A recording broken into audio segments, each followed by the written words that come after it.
నిన్న పాపం జూనియర్ ఎన్టీఆర్ గారి సినిమా ఆయన ఇక్కడ రిలీజ్ ఫంక్షన్ పెట్టుకుంటే దాన్ని కూడా కనీసం నిర్వహించలేని అసమర్థత. నేను నిన్న కూడా చెప్పినా, మళ్ళీ ఈరోజు కూడా చెప్తా ఉన్నా. మేము 10 ఏళ్ల పాటు రాగద్వేషాలకు అతీతంగా, ప్రాంతీయ విద్వేషాలకు అతీతంగా, కుల విద్వేషాలకు అతీతంగా,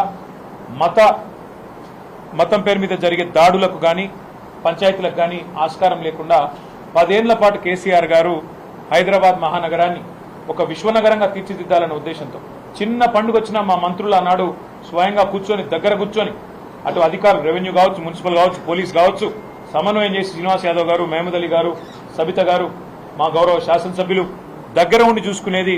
చిన్నపాటి నొక్కు కూడా పడకుండా, ఎక్కడ చిన్నపాటి ఇబ్బంది కూడా కాకుండా, ట్రాఫిక్ అంతరాయం కాకుండా, ఫార్ములా రేస్ కావచ్చు, లేదా ఒక గణేష్ నిమజ్జనం కావచ్చు, లేదా మొహర్రం ఊరేగింపు కావచ్చు, బోనాల పండుగ కావచ్చు, ఏదైనా కూడా శాంతియుతంగా చేసినాం. చివరికి సినిమాల కోసం జరిగే ప్రీ రిలీజ్ ఈవెంట్లకు కూడా అంత జాగ్రత్తగా ఎక్కడ ఇబ్బంది లేకుండా చేసిన ఘనత మా ప్రభుత్వానికి. కానీ ఈరోజు ఏం జరుగుతూ ఉంది హైదరాబాద్లో మీరే చూడండి.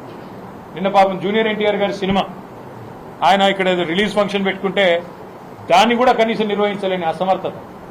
గంట్లాంటి పరిస్థితిలోకి ఇలా ఈ నగరం వెళ్ళిపోయింది. ఇంకోవైపు చాలా విచిత్రంగా ట్రాఫిక్ సమస్య నాకంటే బాగా మీకే తెలుసు, నాకంటే ఎక్కువ మీరే తిరుగుతారు. గతంలో ఎట్లా ఉండేది ట్రాఫిక్ మేనేజ్మెంట్, ఇవాళ ఎట్లా ఉండేది అనేది ప్రజలందరికీ తెలుసు. హైదరాబాద్ గంటలు గంటలు ట్రాఫిక్లో ఇరుక్కొని పోయే పరిస్థితి వచ్చింది. అదే మాదిరిగా ఇవాళ హైదరాబాద్లో మేమండం కాదు, ప్రభుత్వానికి అంతో ఇంతో కొంత సానుకూలంగా ఉన్న పత్రికలు కూడా ఈ నగరానికి ఏమైంది అని చెప్పి వార్తలు రాసే దుస్థితి.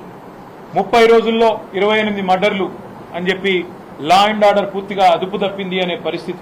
ఇవన్నీ కూడా మన కళ్ళ ముందే కనబడతా ఉన్నాయి. పరిస్థితులు ఇట్లా ఉంటే ఈ 10 నెలల్లో ఒక్కటంటే ఒక్కటి పాజిటివ్ కార్యక్రమం లేదు.